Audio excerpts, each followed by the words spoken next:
Hi everyone, I'm going to do a really short teaching on right view, the first of the items on the Buddha's Eightfold Path.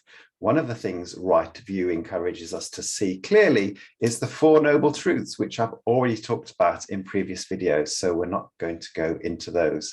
What else does it mean when it speaks about seeing things clearly? It means understanding that actions and intentions have consequences both for ourselves and for others, that when we act from a place of kindness, we reduce suffering. And when we act from a place of self-protectiveness, we often increase suffering. That is to say, if I give you a gift and I really want what's best for you, I want your well-being, I want you to enjoy it, then you're receiving both the actual gift and that spirit of just generosity as well.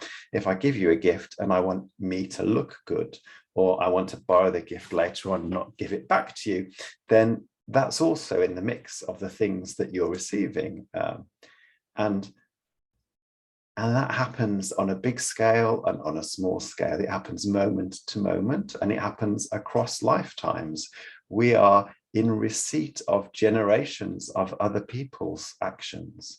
And we have to take care, because what we do will impact the lives of many other people, both in the present and the future, humans and non-human lives. We have some power. There's a lot of things we don't have power over, but we do have some power, and it's important to take care of that.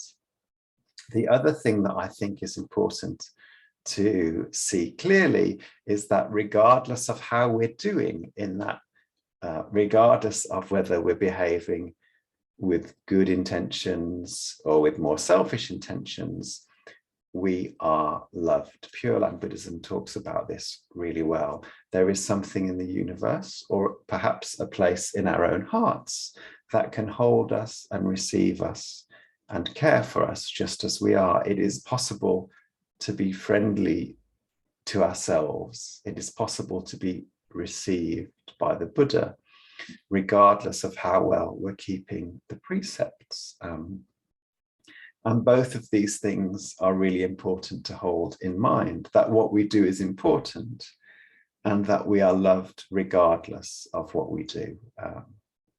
Yeah, that's the kind of the ethical side of Buddhism, and perhaps the more spiritual side of Buddhism held together. And in Western Buddhism, we don't speak about the spiritual side so much, but it is also really important and part of right view.